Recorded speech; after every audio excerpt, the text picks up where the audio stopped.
That everybody should have received their notification. So come on in, and just make sure that we're doing what it does.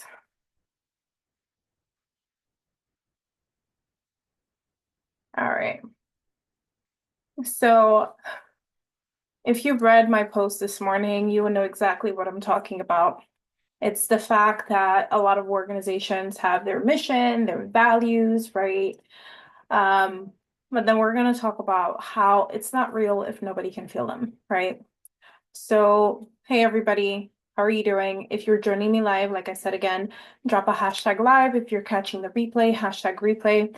If you are on Instagram or Facebook catching the live or replay, definitely drop those words in the comments, engage because it does a lot for the algorithm. We don't control social media, so I want to make sure it's able to get to more individuals. So comment, hashtag live, let me know where you're catching this from. Okay. And if it's your first time here, welcome, welcome. I'm Stacey. I'm a capacity building consultant and founder of Savage Coaching and Consulting. I work with executive directors. Hey, Radiance, how are you? With executive directors and nonprofit leaders who are done winging it, right? And they're ready to lead with clarity, structure, and sustainability. But with the sustainability, it has to be with strategy. So today we're going to talk about one thing that I've seen that kind of destroys team morale and weakens community trust in your organization or social enterprise and actually blocks real growth that's happening within an organization. It's values. Believe it or not, it's the values. A lot of times people put nice words on their websites and their policies, but they're not the organization and the way they're going about the work that they do, they're not honoring the values that they have. Okay.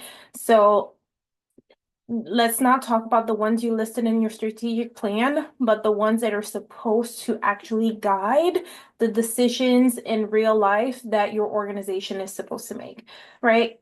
Everyone says they're values driven, right? Until it's time to make hard decision. And then we have to also think about the values you have inertly as a person. Because if your values don't align with the work that you do, maybe it's not where you need to be. But that's another story up all in itself, okay? Because then you don't necessarily need a plaque that says we believe in transparency, right? You need systems that actually reflect there's a level of transparency in the work that your organization is doing.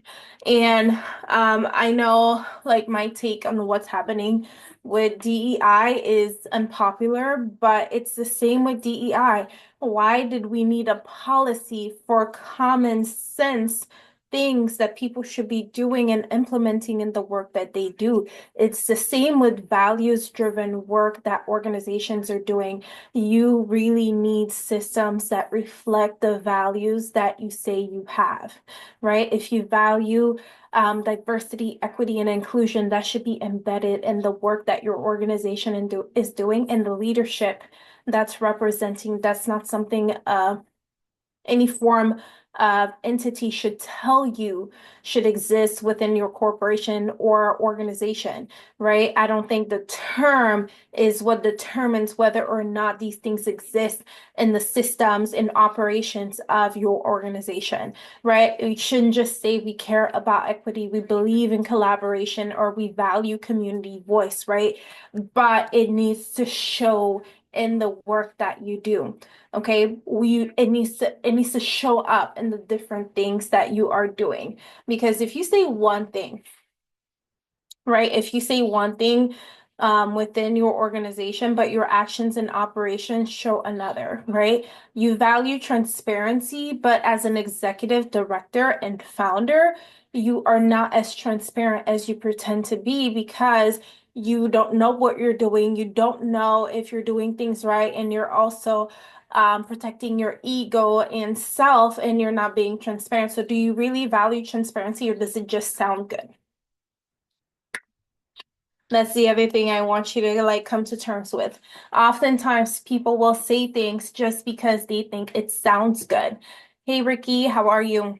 So, because it sounds good. So, when things like that are happening, it's a level of branding that's happening. You're branding yourself as one thing, but you're not really leading with heart and with the values that you say you have.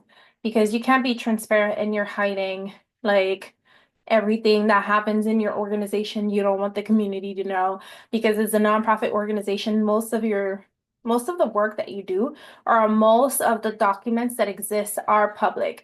I'll give you an example. There is a form when anybody is applying to work with me, right? And when people are applying for consultations or strategy sessions.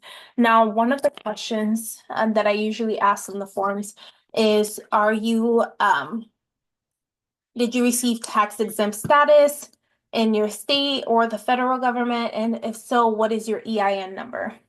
Now, first of all, why do people think that their EIN number is not accessible?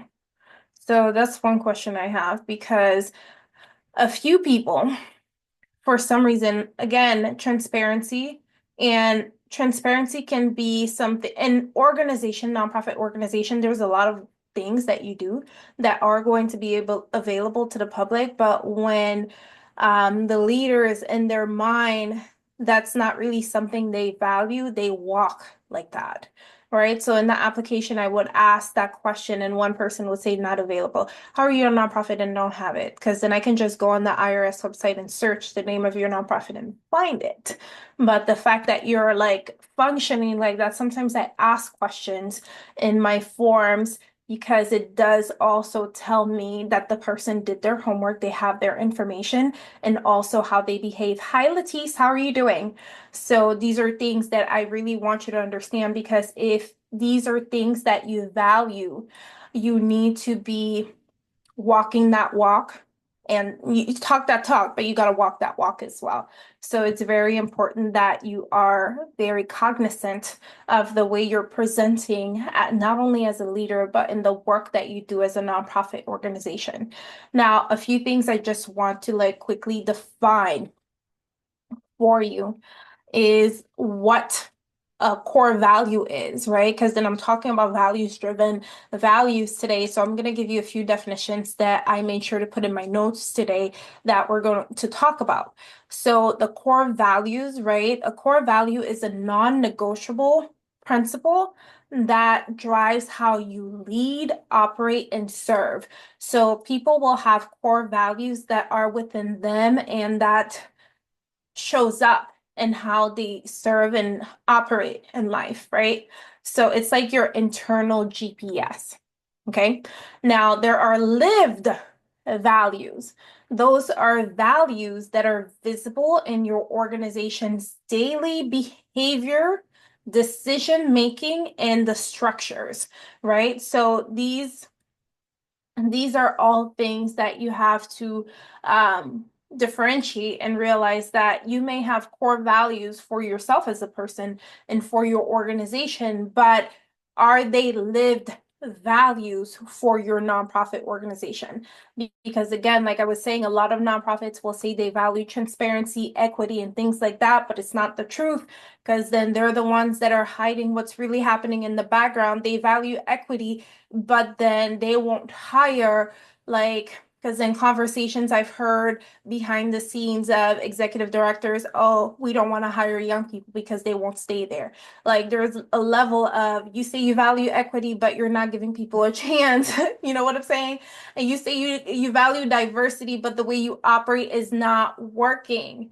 So these are all things that you need to understand about the way you move. These are not this is not like but this is not a buzzword anymore. You need to like stand 10 toes down and realize that you need to operate in a way that makes sense. Okay. And there's also something called cultural drift, which is really important. That's when there's a disconnect between what you say you value, which is what is happening with a lot of nonprofit organizations, and how your team actually experiences leadership because sometimes the way you move and what you say you want does not match what your team experiences on the back end. You value transparency, you value like community, you value togetherness, whatever that is, right? But your team does not feel these things, okay? Like a lot of nonprofits will say, like I was talking about earlier, value equity, but they'll never list salary ranges or pay interns. How are you valuing equity if these things are not things that are embedded in the culture of your organizations? There are boards that claim they believe in collaboration, yet they don't include staff in the strategic planning. I really feel it's very important to include your staff in the strategic planning process because some of your team members will be on the front lines. They're the ones delivering these services, these programs, and they're the ones in the community seeing the work that's happening. So they need to be included in the strategic planning process because they contribute as well. They have input that you don't have as the leader because you're not handling the day to day, right? You're not handling the work they're doing. So they have input you don't have. Just like you may think, oh, we need to do this, we need to do that. But it's not working for your team. Your team realizes that what you're saying is bogus, but they're afraid to say anything because you don't include them in these decision-making processes. Okay. And the other thing is that executive directors that say they care about the well-being while expecting staff to answer emails on weekends. Now, if these are things that you value, you need to really be upfront about it and really live it. Okay, because then now one thing as a former director, project director, and leader in a nonprofit that I've made sure to tell my team because I knew the way I function. I don't expect you to answer after hours or on weekends. If I send something, it's because I don't forget. So, like, really, you have to get to know your team and they have to get to know you, but don't expect them or have these expectations on them and punish them or not punish them like they're kids, but retaliate because you're not doing things that are not realistic. Okay. So I want you to let me know in the comments if you've seen things like that before, or better yet, if you felt them personally, because all these things are very important because this is where burnout is going to start in the nonprofit world and the work that you do. And I want you to make sure that you are addressing that in the best way possible. Okay. Because it's not okay. At the end of the day, it's not okay. Like when leadership like is moving in that way and the values are not lived at this point, like I posted this morning, it's basically smoke and mirrors and optics at this point. You just want to look good, but you're not really doing the work that needs to be done. Okay. So there's a gap between what you say you value and what you actually do. And your organizational culture is supposed to be there. You're supposed to create that organizational culture, but the fact that you're not living the values you say you have, that's killing the organizational culture. Okay. So when that happens, your staff starts losing trust. Like morale is going to dip, and you don't want that because one big issue with nonprofit organizations is retention, staff retention. So you need to prioritize or make it very important that if you are values driven to, in terms of your organizational culture, that you're living these values, that the team is invested and making sure they live by these values as well. It's a collaborative effort. Okay. Now, donors are going to start seeing through the performance you're doing, like just saying, oh, we value transparency, but not 1 second will they get um any type of news of what's happening in the background because there's a level of transparency that people expect because there's a lack of trust. There's a big lack of trust in our community right now, and we're seeing it unfold. There's a lack of trust and there's a heightened emotional response happening, which is crazy because sometimes I have to come to social media and if I don't take a sip of coffee or something, I can't handle social media because people are so responsive and reactive. And there is that level of transparency for your nonprofit organization is going to help people like see the work that you're doing and trust in the work that you're doing. So you have to live by the values that you say you have, because donors and stakeholders are going to start seeing through the performance that you're putting on. Board members are going to start to disengage because a lot of nonprofits say that their board of directors, they're not engaged, right? And the community is going to start feeling like an afterthought because you're not really like prioritizing the community like you say you do. Okay, so I want you to also think about there's a piece of data that I did put on my notes this morning. It says 26%. Let me see. Nonprofit Leadership Alliance. One thing that they shared is that organizations that have strong live values have 26% higher employee retention than and 18% more consistent fundraising incomes. So think about that. Retention. You remember in the beginning, I was talking about retention. That is why it's important for the values that your nonprofit organizations have to become live values, because your staff morale is very important. And think about the money, the resources, because when we think about resources, we always think, oh, these people wasted my time. They didn't need the job. They got the job and left, right? But they feel like this position or this organization was the right fit for them, or did you drive them off? Because I want you as a leader to be able to look at self and the systems you have in place. Because sometimes a messy operation and messy system is going to drive talent away. Because then when I worked for the last nonprofit I was with, right, I had one team member. Because then a lot of things I can make changes because I didn't control the budget, right? And one question she asked me, she's like, "Why don't we do that?"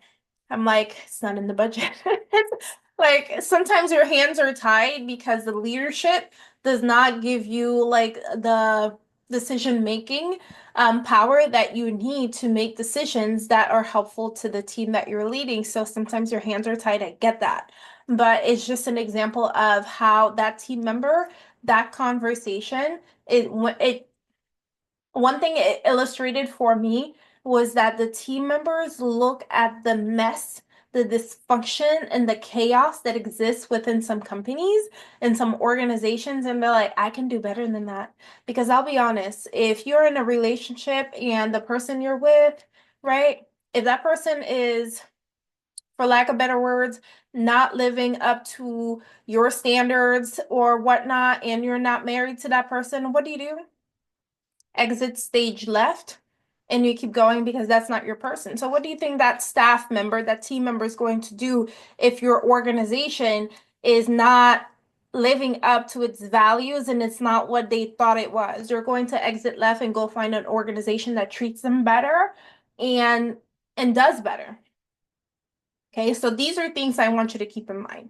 And the other thing I want you to realize is that that alignment that you will create when you are making decisions aligned with your values, it builds trust. Okay. And trust will drive results because your goal should be to build trust not only within your team, but within your community and other stakeholders. And that means living by the values you set for yourself. Do you even have values for your organization? What do you value? Because at one point you need to come to center and realize, what does your organization stand for? Because the mission, the mission is great. The mission is like your North Star, but what are the values that guide the decisions that you make to get to that mission? Okay. Because then again, it's your North Star, but you need to figure out what the values are that will help you get there, because those are going to guide your actions.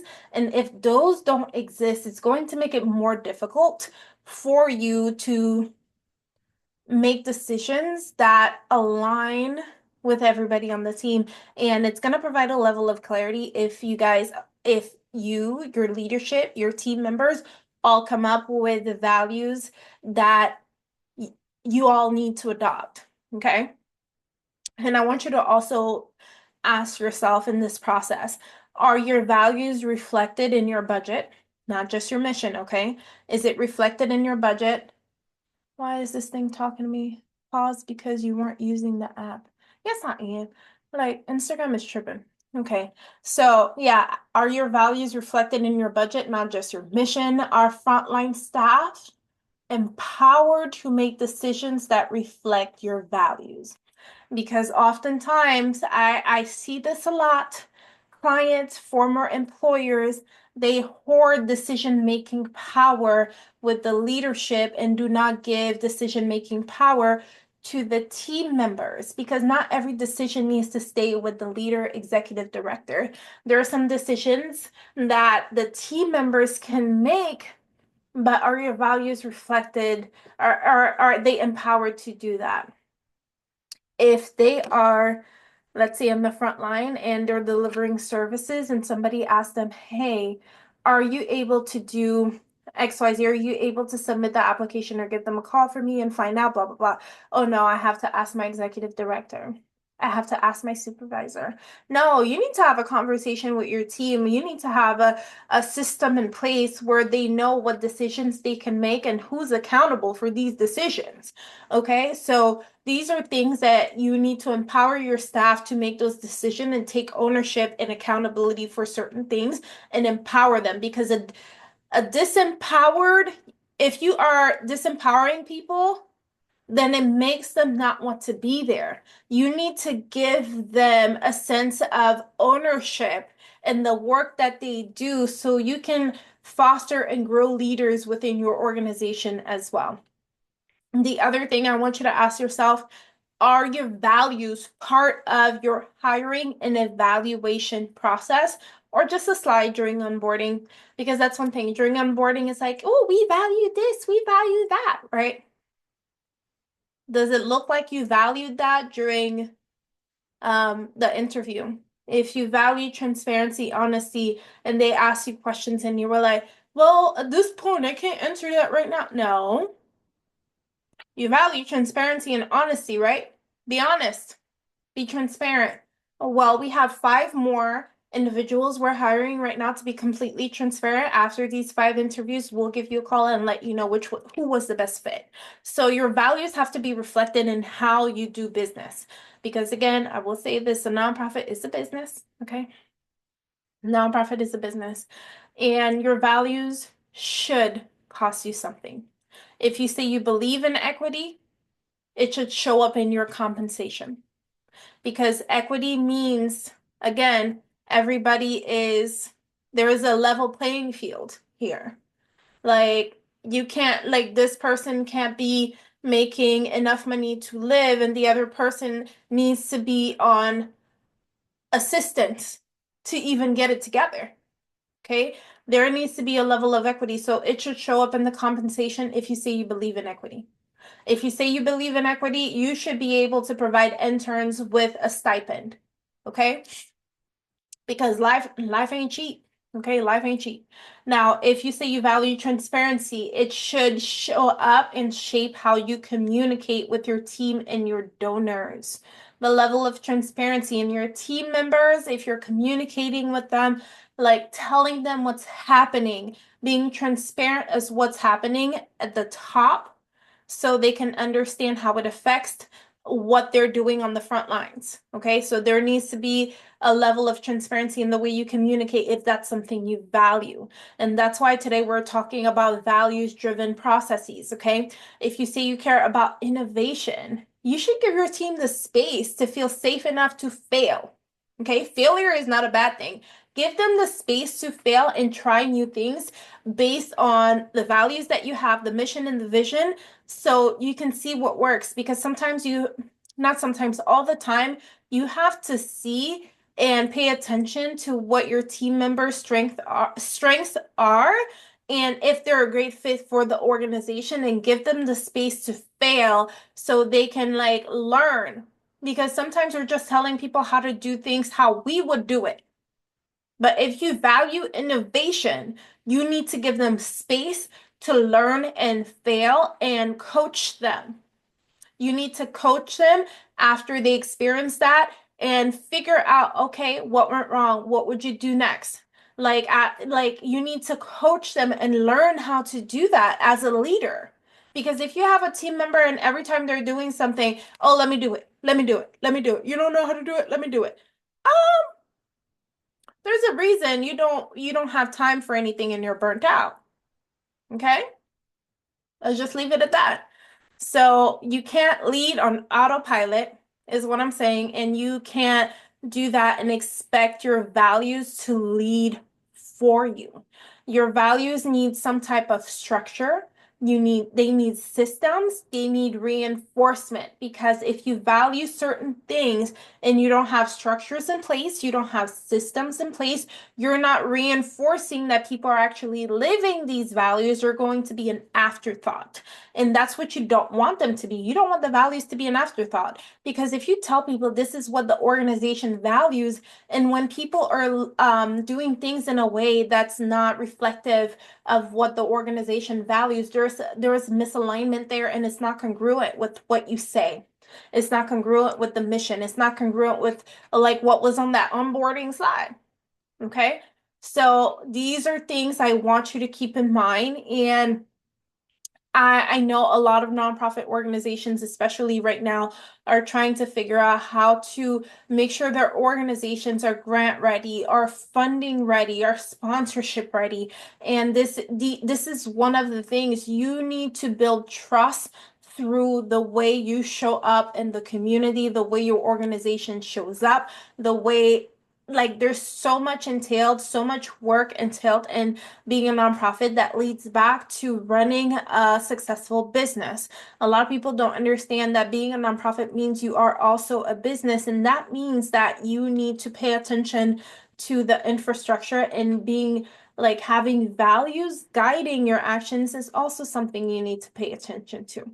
Okay, so I know my strategy sessions, they're $597, but those are sessions that I keep open. Those are 90-minute sessions that I keep open for my clients that need that quick think tank to work through issues and figure out a strategy. But what day is it? It's Wednesday. So in the last few days, I opened 10 slots to a 60-minute clarity coaching session to do exactly, well, not exactly, but it's a coaching session where I work with nonprofit and social enterprise leaders to stop winging it and come up with a plan of what to do in the next 45 days around fundraising systems and leadership priorities.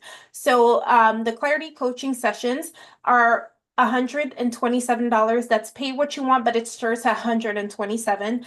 The link is going to be in the comments. It's in my Beacon storefront, so you can definitely book one. Again, these are limited to 10 slots because those are only available to smaller nonprofits, because my clients are nonprofits and social enterprises making between 1 million and 10 million, but the clarity coaching sessions are open for nonprofits that are making between $100,000 to $500,000 in annual revenue and need that support to figure out what to do next. Hey, Giovanni.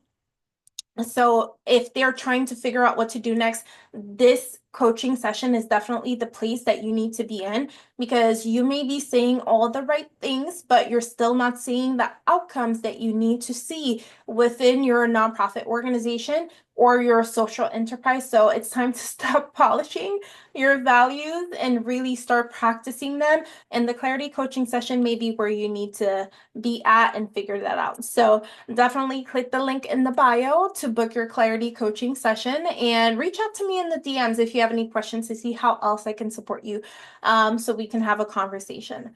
But that's it on my end. And if anybody has any questions, feel free to reach out and let me know. Have a good one. Bye, y'all.